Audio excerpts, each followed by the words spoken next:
Good morning, everyone. It's 9:03, it's a little 3 minutes late, but can somebody type in the chat that you can hear us or hear me?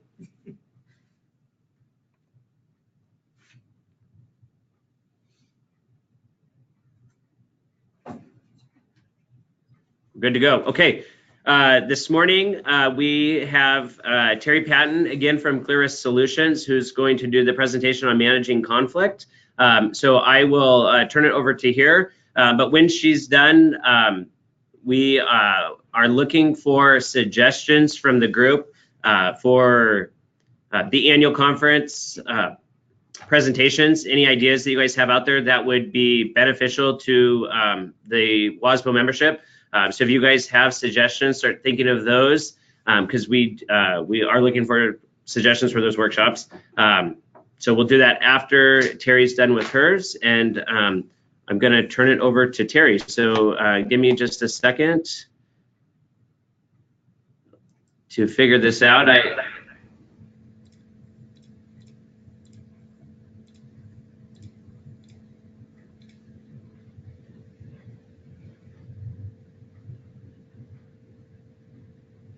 Maybe we're good. I guess it looks like, can you guys see the presentation?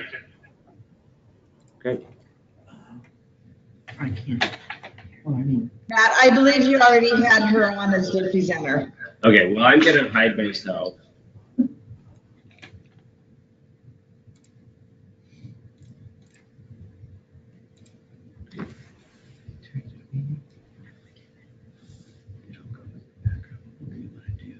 unmuted. You did? Yes. Up there? Mm-hmm. And what about from here?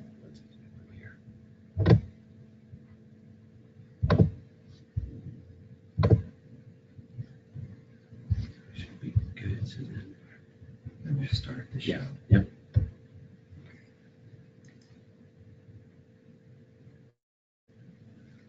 Okay, are we ready? Can everyone hear me? Well, my name is Terry Patton. Maybe a few of you remember me from when I was an assistant superintendent at South Kitsap 7 years ago.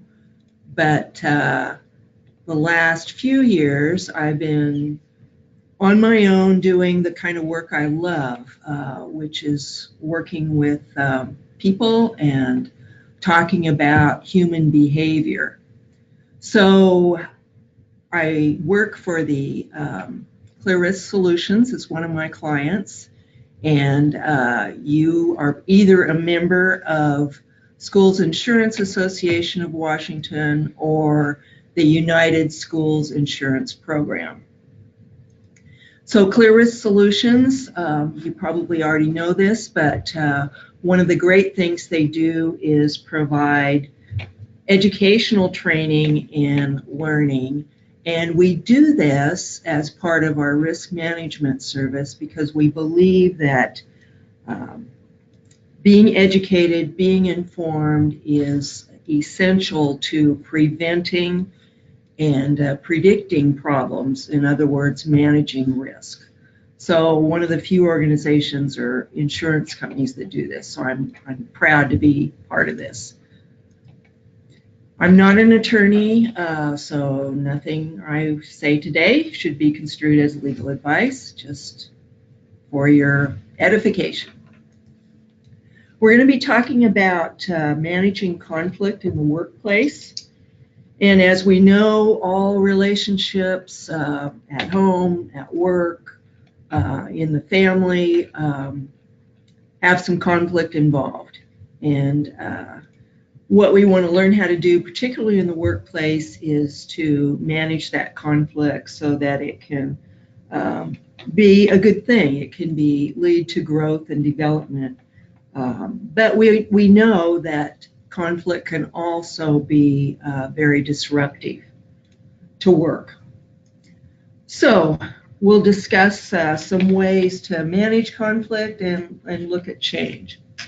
So unfortunately, most of us at work don't have the opportunity to be on a deserted island. We have to connect with other people on a daily basis.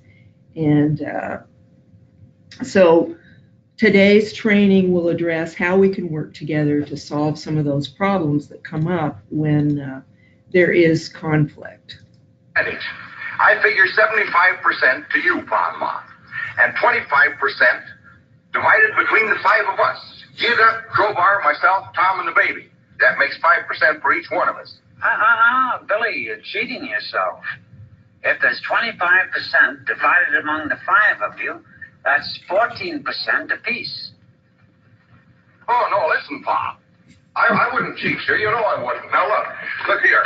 I'll show you. Let me rub this out here. And now, 25 divided by 5 is 5. You see, 5 won't go into 2, will it? No. But 5 goes into 25 5 times, you see? No, you're wrong, Billy. Now, I'm a pretty good mathematician. Now, 5 into 25, 5 won't go into 2, will it? No. But 5 goes into 5 once. Now, we didn't use the 2 before, so we're putting it down here. Now, 5 into 20 goes 4 times. There you are. 5 into 25, 14. No, look, Pa. Let me prove it to you now by multiplication. 5 times 5. 5 times 5 is 25. Really, I'm surprised you're learning. Huh? I'm surprised that you're learning. Now I'll show you.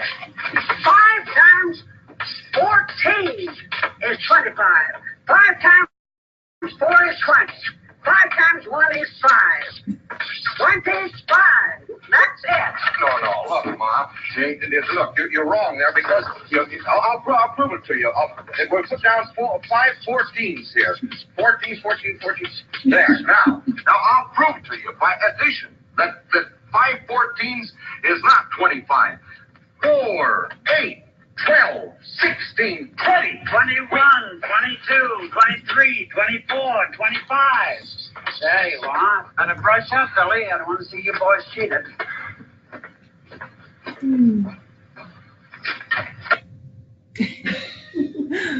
Okay, I hope I didn't totally ruin your day. Those of you who work in accounting, but and you may be too young to remember Ma and Pa Kettle, but no, this is crazy. Anyway, we want to talk about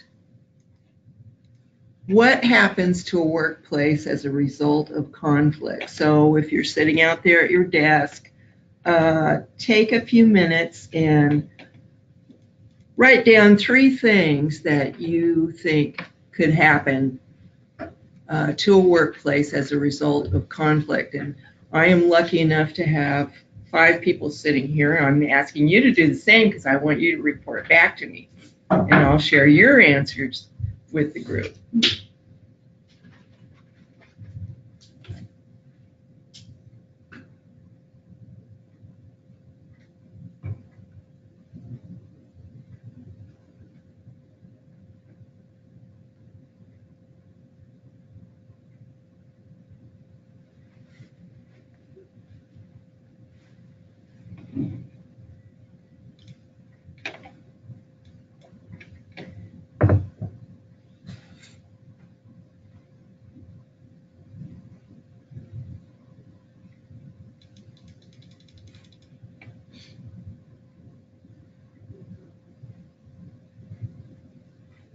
So does everyone have at least 2, 3 things? Okay, how about my group here? What do you have on your list? Absenteeism. Absenteeism. The work doesn't get done. The work just doesn't get done. Leads to poor relationships. Leads to very poor relationships. Just normal conflicts, like people disagreeing on how something should be done. People disagree. And we have some folks here. Stress, uncertainty, Stress, uncertainty, distraction, tension among the team. tension among the team. Good stuff. Well, actually bad stuff, Yeah. right? Okay. So that's what can happen as a result of conflict. Okay. So one thing that you might not have put down is the cost of conflict, although I know you're all budget and financial experts, so you probably did think of this. So the average employee spends 2.8 hours a week dealing with conflict. That's unproductive time. That's not healthy. And the average manager supervisor spends 30% of their time dealing with conflict. Now, this is a business group, right? So you probably know that it's probably 50% in the transportation department, right? Sorry about that. And then the cost to the US economy is, gosh, approaching $400 billion annually just to deal with conflict. So as you know, conflict can lead to liability, which is why we're talking about it under this risk management umbrella. So some other thoughts, if we drill a little deeper into this topic of conflict, what are some of the behaviors that list or that create conflict? So again, I'd like you to take a few minutes and write a couple of things down. So we're talking about behaviors, specific behaviors in the workplace that create conflict. And again, I'll ask my team and you to chat and send us some behaviors. And these are individual behaviors.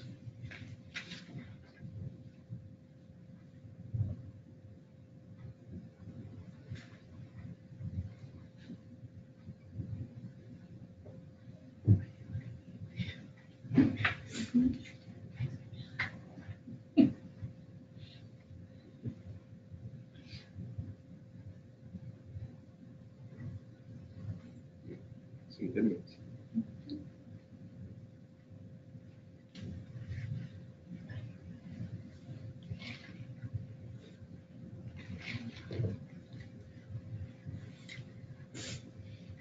Okay, this time I'm going to start with the folks out there. Withdrawal, aggressiveness, Withdrawal, aggressiveness, silent thinking, silo thinking, passive aggressive, passive aggressive, Gossip.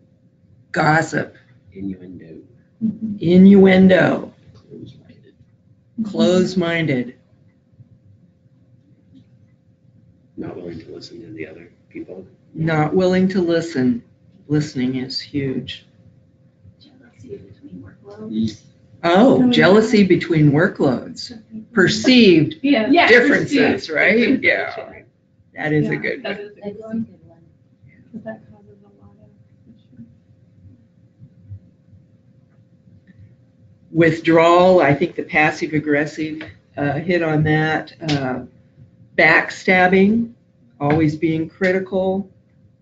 Defensive, blaming others. Rumors.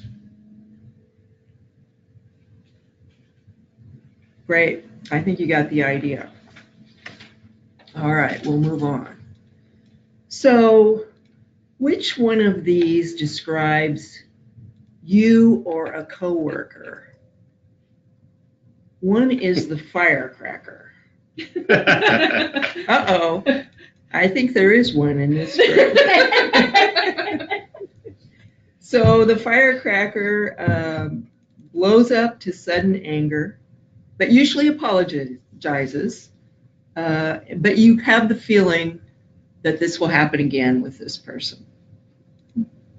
So what we're looking at are typical negative behaviors in conflict. May or may not be a pattern for anyone you know. How about the cold shoulder? Two people who take pride in not communicating with each other. They have a contest to see who can hold out the longest. Backstabbing, positive to your face, knife in your back when you're not there. And usually you hear about it at some point.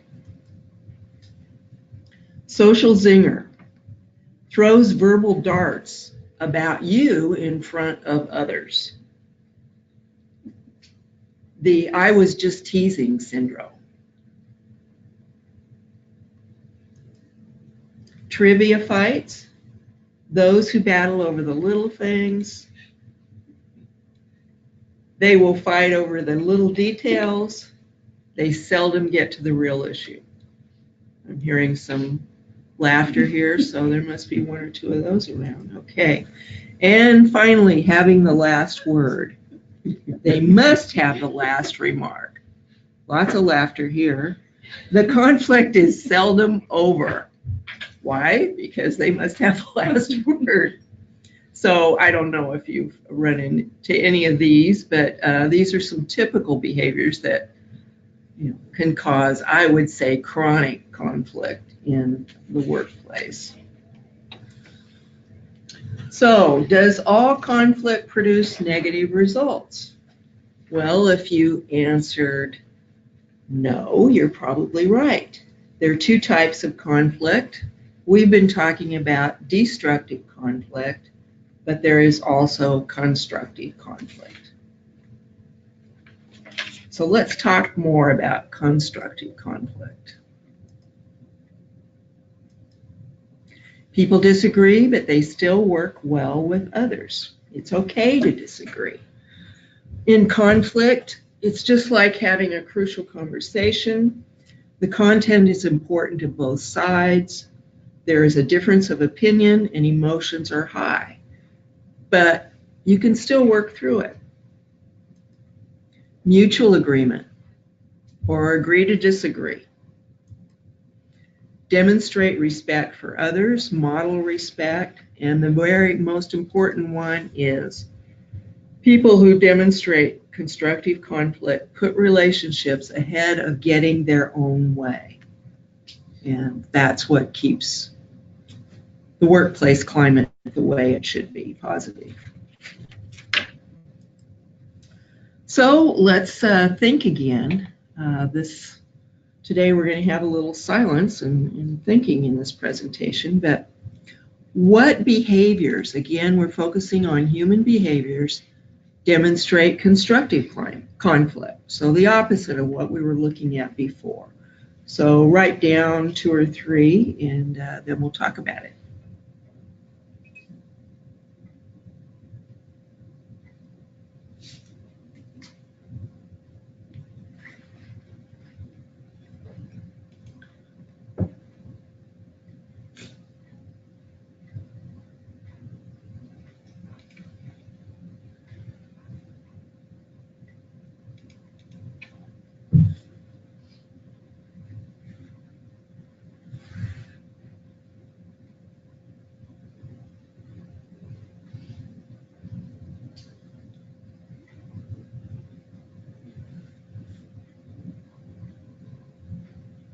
Okay, these were probably a little easier, so I'll start with this group here. What did you write down? Compromising. Compromising. Okay. Brainstorming. Brainstorming. Yeah, good one. Willingness or openness to listen. Willingness to listen, openness to listen. That's actually number 1 on my list. Did we get any from? Let's see how you do it, and let's talk about how that might work. I like that. Let's see how you do it, and let's talk about how that might work. Very compromising. Asking for clarification, others' approach to that decision, like asking for how they got there. Asking for clarification. In other words, tell me more about what it is how it is that you see things. Yeah, listen first. Listen first, yeah. Okay. Openness, we talked about that. Compromise, it's already been said. Trust, showing trust. Being open to innovation. Respect, of course. Being creative, being willing to be creative. And that's kind of tough in our world sometimes. There's lots of rules about what we do in accounting, payroll, and budgeting, but sometimes creativity goes with openness. Looking for that win-win. How can we both accomplish what it is that we have a difference about? Positive change, appreciation. I think this one's really important. Just saying thank you for this idea. I think we can maybe incorporate it this way, or thanks for thinking outside the box is a great thing to say. So showing gratitude. Feeling safe, making sure everybody feels safe in the conflict. Being tolerant. Always being professional. And looking for opportunities for personal growth, not only for yourself, but for the other person. Did you have any others that came through? Restating the other person's position. Restating the other person's position. That's a positive affirmation. One of the things I like to think about is that I accept that everyone is doing the best they can and bringing their best thinking forward. And, that may be all they can do at this point, but then the willingness to work through whatever it is. So, good stuff. So I think we need to remember that conflict is vital. It's really a way to make things better, a way to maybe improve some task or something that needs to be done.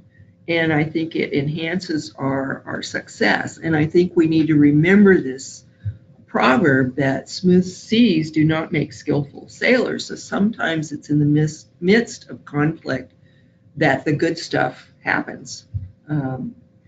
Good results can happen. And it's all about increasing our experience, our knowledge, and personal growth.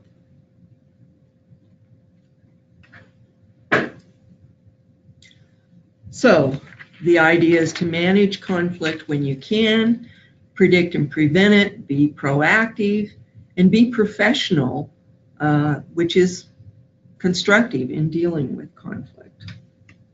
So let's dig a little deeper and talk about what causes conflict.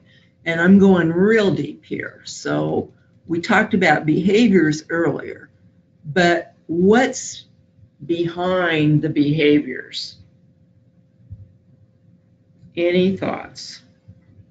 We'll take a minute to think about that, and then I'll ask my team here and you out there.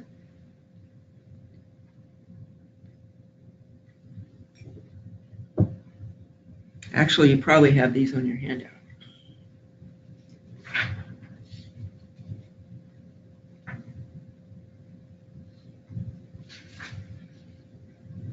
Yep. Okay. Thoughts? I would think you bring problems in from home. Something's going wrong at home, bring it to the workplace. Yeah, bringing problems in from home. Fear of change. Fear of change. Wow, that's a deep one. And that can go even deeper. What causes that? How people communicate. How people communicate in general. We've always done it this way. Yeah, that's a killer, isn't it? We've always done it this way. Yeah. Okay, well, you also have these on your handout. So, culture, what we bring to our lives, to the workplace, that's part of our culture, which determines the paradigm, how we, those filters that we look at the world.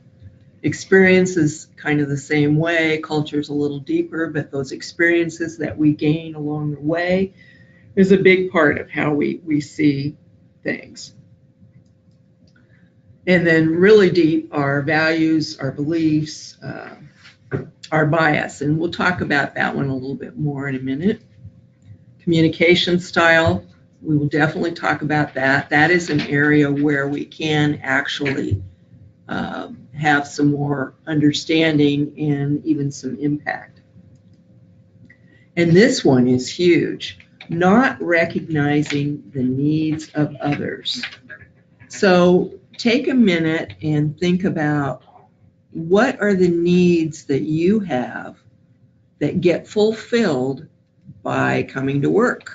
What are you looking for when you come to work? What needs need to be fulfilled?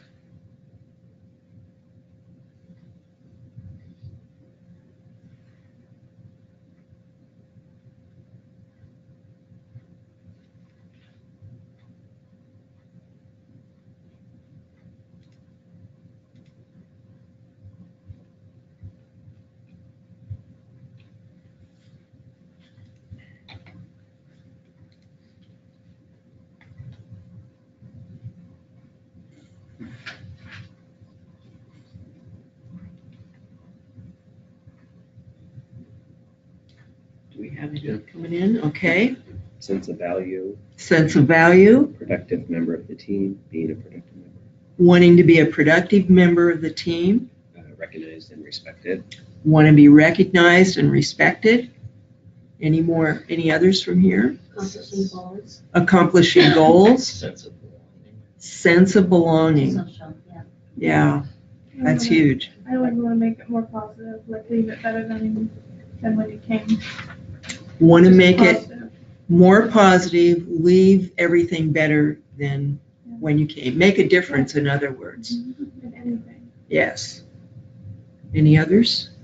Yeah, I would agree, but some people have the need for power, control. There's the need to want to be helpful, help others. The need to be appreciated. The need for honesty, the need for freedom, etc. So sometimes when there's conflict, just keep in mind that there may be some unfulfilled needs there that go deeper than what's happening on the surface. And, maybe it's just about asking what that is, in a way that's non-threatening and trusting. So let's look at some of these other issues. One is the generations. Today, we have all different generations in the workplace. And when I bring this up in groups, most folks say it's really not an issue, that people of different generations are working very well together. I think particularly because we're all so dependent on technology. So, and those of us who didn't grow up with it, are eager to get on top of it, and so we help each other out. So, any thoughts about any issues with conflict because of generations in your workplace?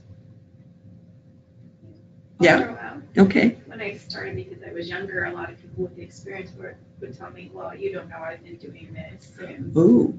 so a little bit. Yeah. A little bit, not bad, but wouldn't listen to my ideas. Yeah. So from a younger person, not being listened to, again, that not being open to new ideas might still be happening out there. Well, and I find it kind of fascinating. Even at the last annual conference, the speaker that we had, it was the first time I really realized that we have literally 4 generations of people in the workforce, which is unique. It is. It's very unique. I think it's a healthy thing. It's a good thing. I love it. I'm learning lots from our young person. Right. I love it too. Okay. I'm like, and they're not referring to me. You're kind of almost there. Yeah, we're all growing older. Okay, let's talk about our brains, bias, and beliefs. So our brains have evolved over millions of years. Initially, we were built more for war than for love. So it makes sense. Right? The most primitive part of our brain picks up threat cues, and it still does. It still does. It and it happens instantaneously. So conflict naturally fires up this part of our brain. So we need to pay attention to that. So first of all, being aware that that happens in our brains, and pay attention when it happens, understand that it's normal, but we need to use the other part of our brain, the more developed part of our brain, the prefrontal cortex, to kind of calm things down. So there's always time to do something friendly, even when we feel threatened for whatever reason, to disarm the threat. And one of the things you can do is to lower yourself. I have a English Labrador, and she's a very submissive dog when she meets other dogs that are aggressive. So she always lies down or sits down. So one of the things we can do is sit down. If the conflict is happening, standing up, sit down, invite the other person to sit down. So lowering yourself, tilting your head is another way to disarm the conflict that may be happening. And certainly be accountable if you're being accused of something, and you had some part in it, be accountable. Compliment the other person somehow, even if you feel threatened and afraid or angry or whatever. Find a way to compliment, say thank you, etc. So we all act in these unconscious ways. And this is where bias comes from as well, this primitive part of the brain.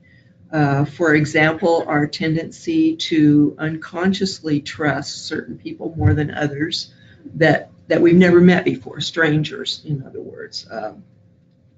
It's part of that deep survival mechanism, but it's not always optimal for navigating complex interpersonal situations. So in simple terms, our brains function in fast thinking mode and slow thinking mode. The fast thinking is that primitive part. It's also the part of our brains that that automate things for us. So it's a very valuable part of our brain. It's not just keeping us safe. So the fast thinking part of the brain is that response for safety. The slow thinking part is when we evaluate, make judgments, make plans, think things through, slow down, and it's what helps us to be even more human and grow and develop. So again, the slow thinking part is responsible for bias and false stereotypes. So what do we do about bias? And that can be a major cause of conflict. First of all, is to be self-aware, know that it's happening. And once you're self-aware, you can change the way you're thinking about things. Being aware that it's maybe happening in another person is very helpful too. So reaching out, seeking out different relationships, looking for opportunities to meet different kinds of people, practicing mindfulness, really looking people in the eye and sending that message through your eye contact that I see you, I recognize you, I respect you as another human being. And you're probably just like me in a lot of ways. That's a powerful message to send. And sometimes you can just do that with a look, a smile. Identifying common ground, where we can find some commonalities or some understanding that we can both relate to. Asking versus assuming, again, that word listen versus judging. So let's talk a little bit about communication styles. You've probably done either Myers-Briggs or True Colors. I think everybody in the school district have done True Colors. And this is similar. There are 4 of these: direct, spirited, systematic, and considerate. Patterns of communication is what we're talking about. So direct is decisive, direct speech. Maybe the person doesn't stop to say hello. Speaks more quickly maybe than others. Maybe more loudly, maybe more formal. Spirited. I think it's always wonderful to have a spirited person in the office. This is the person that likes to have fun, but can also generalize, expresses opinion readily, probably the first person to raise their hand in a meeting. Can also be... Danny. There's a few who know who they are in this room. Animated, lots of voice inflection.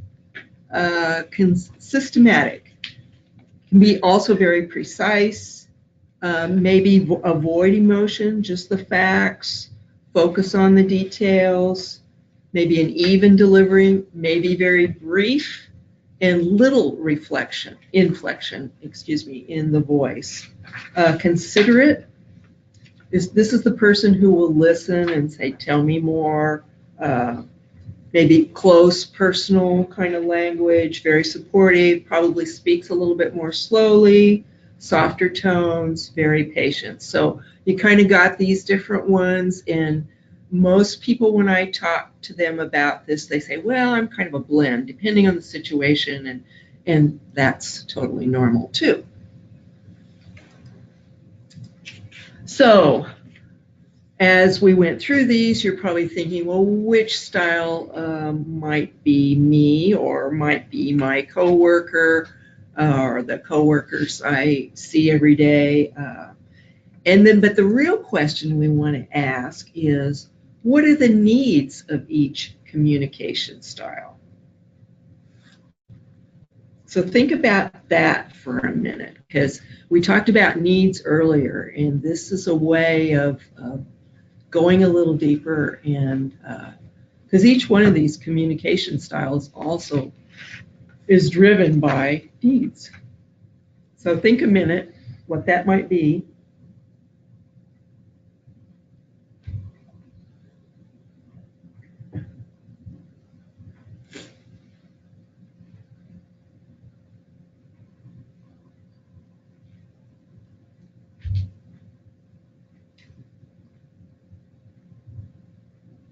So what are the needs of the direct style? Solution.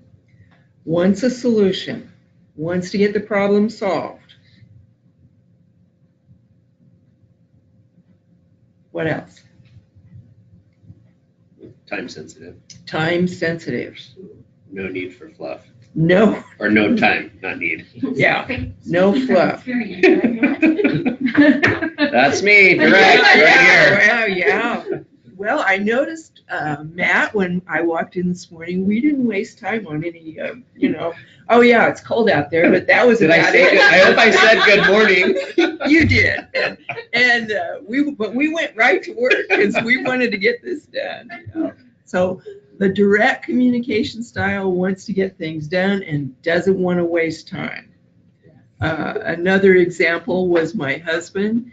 I tend to tell stories about some things that are happening in life, and he would always say, just get to the point.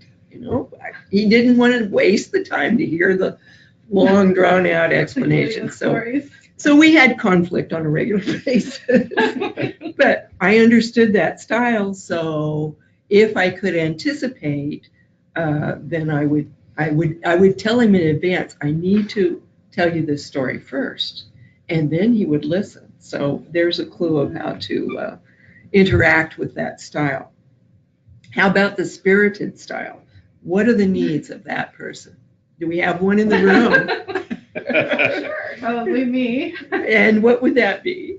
I don't know. I always think that I hate for anyone to feel ignored, or I want Okay, to be a part of the team or something. okay. Doesn't want anyone to feel ignored. Yeah. Yeah, wants to make sure they're included. Passionate. Yeah, I'm passionate. You're passionate. Happy most of the time, unless I'm a firecracker, and then it all goes downhill. Okay, well, that's an interesting thought. The firecracker and the spirited might go together. Yeah. Yeah. Any other thoughts about spirited? They're usually the most creative. They want to be creative. They're For accounting, orange doesn't on the true colors. They're orange They're are the orange? true colors. Oh, yeah. Maybe I haven't taken that one. They want to have fun. They like adventure. Yeah. Excitement. Let's make it Check, fun. check. Yes. How about the considerate style? What is the need of the considerate style? Being listened to, Hearing everybody else's opinions. hearing everyone else first, I would think. Yeah. Yeah.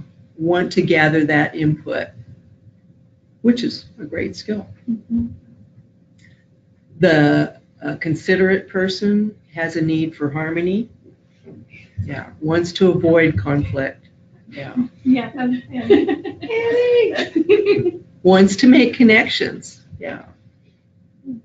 Okay, how about systematic? What are the needs of the systematic communication pattern?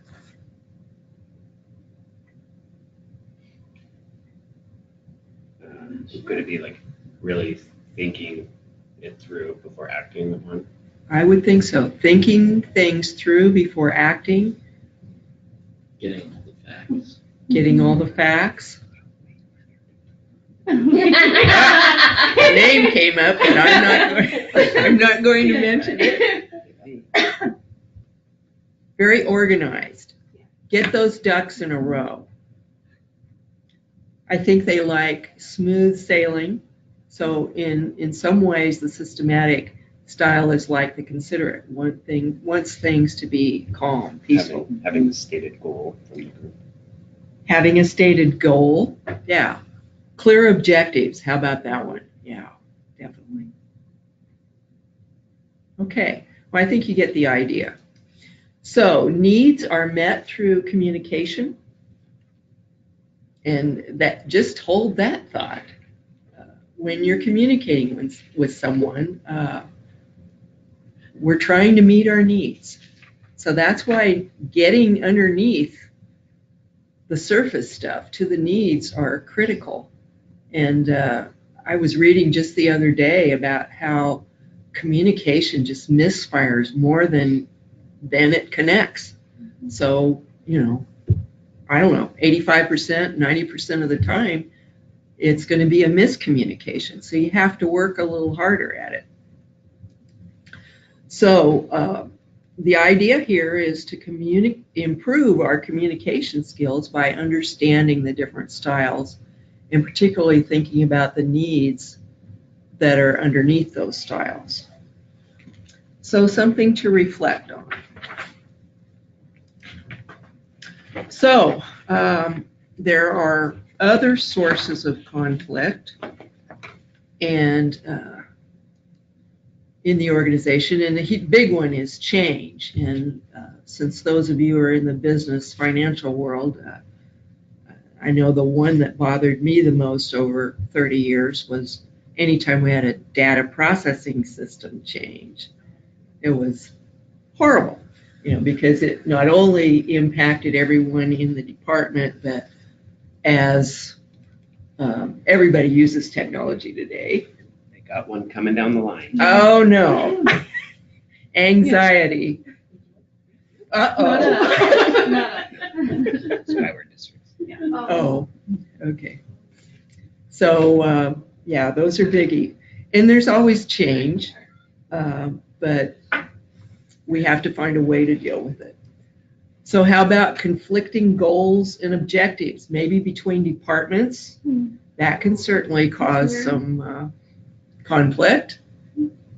As I recall, it was the facilities department and the accounting department that sometimes had conflict. Limited resources. My last 11 years, I was at South Kitsap School District, which had a history of failing levies, and that certainly created some challenges and conflicts. Domino effect, one change leading to another. I should have mentioned under change the leadership change. Anytime a new superintendent comes in, and that happens often in some districts, there are huge impacts. Things change. Or even the leader in your own department. So lots of things can cause conflict. So if we manage conflict constructively, we can harness its energy for creativity and development. And that's the constructive side. That's what we want to work towards.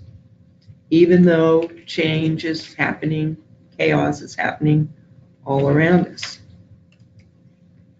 So we want to manage conflict by helping employees focus on how they communicate to others and modeling effective communication ourselves.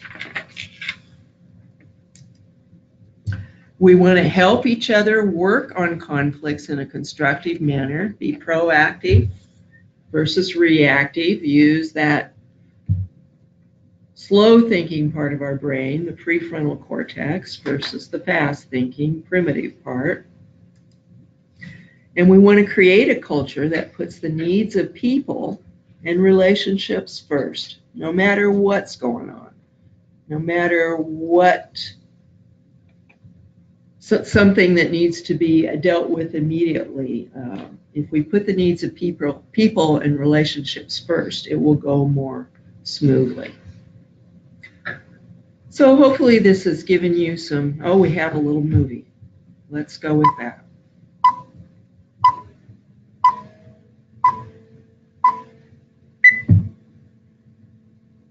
Hey, what are you doing with my machine? We had a rush order. So what? Now you trying to do my job? Okay, he's assuming the worst. Not a good start. Told him you get that. Sales promised the customer would ship today. I don't know how long you need. Yeah, you go to lunch and now he's trying to do my job. No, you gotta stop going to lunch. If that would happen, stay out of here. Why? You miss all the fun? If that's your idea of fun, how do you deal with conflict? It has a lot to do with temperament. For some people, it's like water off a duck's back. They don't take offense and they don't engage. No engagement, no conflict. End of story. This guy, you're slow, you're spineless, and you couldn't do my job in your dreams. But others take it personally and get mad. If that's you, then controlling this defensive response is your most important first step. Listen, no matter who does what, we have to get these rush orders done.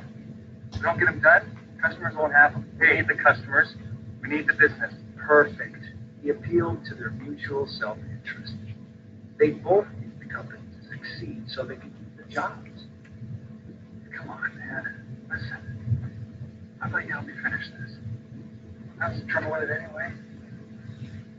What do you say? What did you do? I really don't mind helping you, as long as you don't have to be put out. Control your own emotions. It's not about being right. Self-righteousness is not a string. Let it go. Move forward rather than dwell on the insults. Hey, really, we need to work this out. What is there to work out? Why should I rush back to filing records in the archives all afternoon while you play around on your computer? Okay,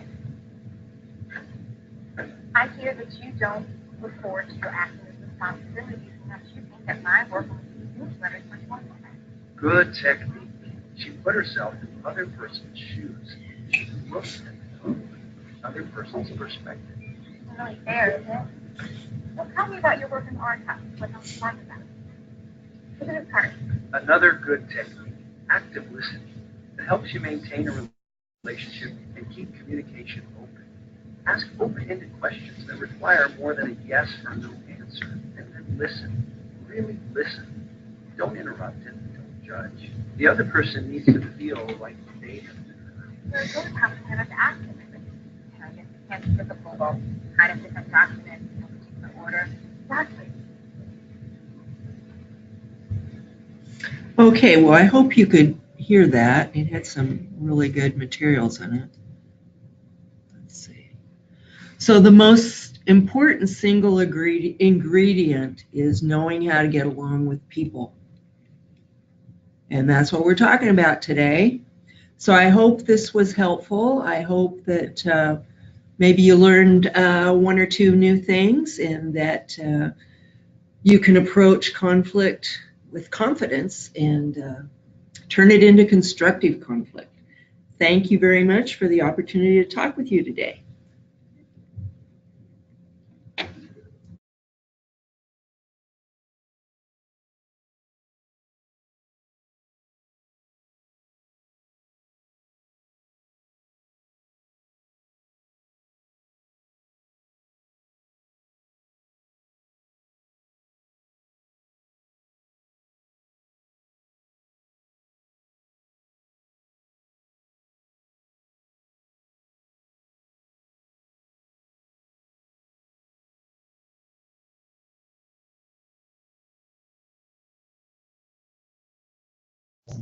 Matt, you'll need to make sure you unmute yourself when you switch back. Okay. 1 second. There we go. Okay, now we don't have any back feed on my side, so hopefully you guys can hear me now. But I do want to thank Terry again for presenting for the leadership group. I think she had some great material. I think one thing I'm going to challenge everybody in this group that's still on is to do some self-reflecting. You know, I think one of the key things she said, and sometimes we kind of forget about, is that it's really look at those communication styles with the people that you work with, whether it's your leadership team or it's the people in the business office or whatever department you're in. Kind of take some time and go through those different styles and kind of get to know what each person's style is and what makes what they need, I guess. I think that's key. The other thing that was interesting to me is, you know, communication. And I don't know if it's just in education, but having been in 3 school districts, it seems like we always struggled with communication at all levels. And it seems like such a simple thing, but if we know how to deliver it with those people we're working with, I mean, it really should be key to success, you know, across the whole organization. So again, I guess do some self-reflecting and hopefully, you know, it'll work out better with the people you work with. So the other thing I wanted to announce or just kind of remind people is a couple weeks ago, WASBO sent out the email regarding the leadership workshop. So there's one on January 30th in Pasco, and the other one is February 6th in Renton. You can go to the WASBO website and register there and see the tentative agenda. I think it's going to be a great workshop, and I hope many of you can attend either one. So the other thing I wanted to mention was January 22nd is the day that the registration will open for the annual conference. So mark that on your calendars. We had a planning meeting yesterday here in Spokane, had a great turnout, and I think it's going to be a great conference. It's the 75th, which is kind of a good milestone. So hopefully most of you will be able to make it over here to the east side of the state. The final thing is we're looking for workshops for the annual conference and even presenters. If you know somebody who would be a good presenter, I think you guys can see my screen. Up here is the 18 conference presenters and the topics. So if we could take just a couple minutes, if you guys will, if you have suggestions, if you don't mind throwing them out there in the questions or the chat, that would be helpful. If you have something you want to say, I think you just raise your hand and we can unmute you.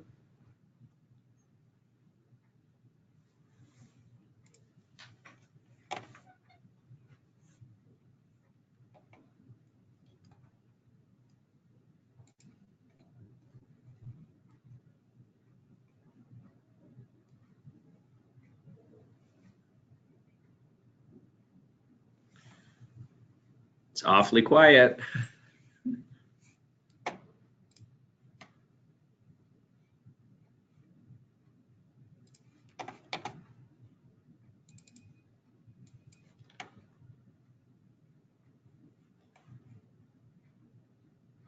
And if you're shy, you can always type it into the question box and Mandy and Matt can see Mandy, do you those. have any suggestions off the top of your head at all?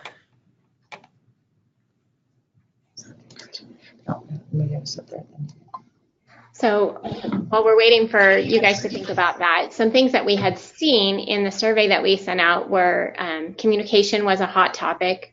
So we did include that with the leadership workshop that's coming up. Previously, we had meeting effectiveness as one of these monthly or every other month networking meetings. Things that we've talked about is, how to set clear expectations, how to do a good job with performance reviews, things associated with that, how to build a team. We'd love to hear what your ideas are as well.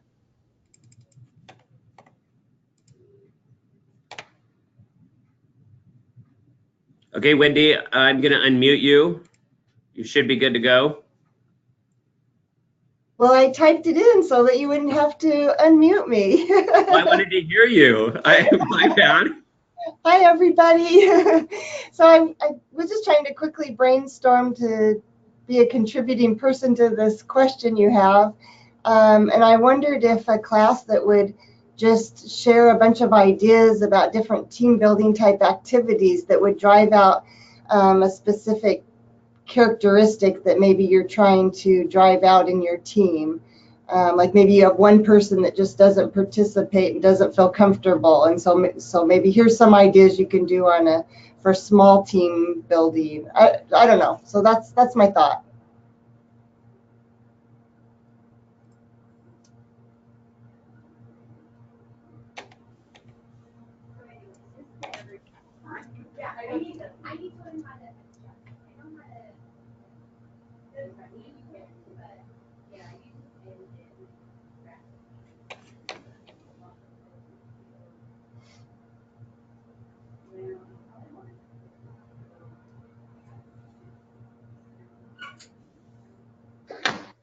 So another way to think about it is what kind of challenges are the biggest barriers in your position? I know lack of time is one of mine, but what does that inspire? What are your barriers? I think the idea of how to get your team to perform at an even higher level, how do you get quiet people to participate? Clearly something Matt and I need right now, but also, what things make it harder for you to do your job effectively? Those are the kinds of things that we think could be potentially good topics.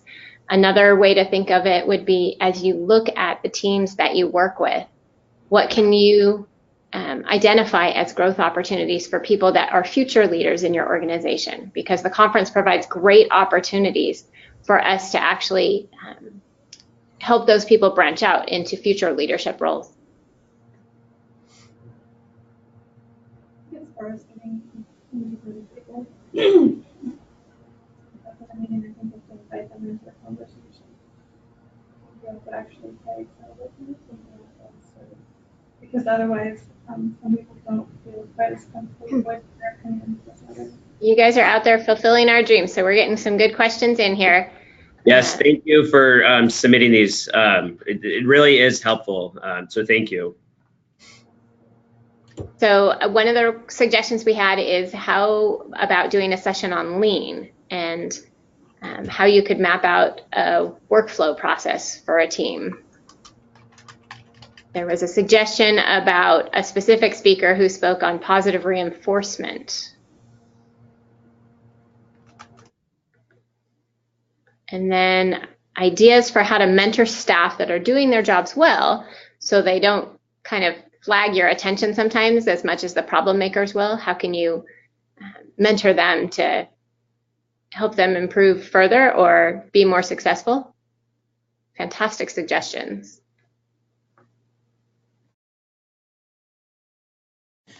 And then is anybody out there in the group, do you guys have any people like either that are in your district that you think are great presenters that could present on a topic as well?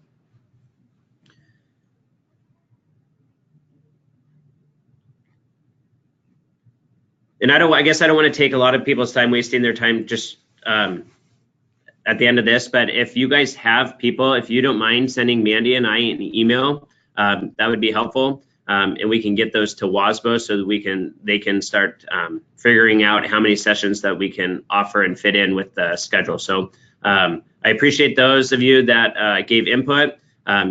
If you think of some ideas, later today, tomorrow, again, feel free to send those to Mandy and I, and we'll get them on a list and figure out what we can do. So I think at this point, if nobody has anything else, I'm going to go ahead and stop the presentation, and I will give out the code for those of you that want the clock hours.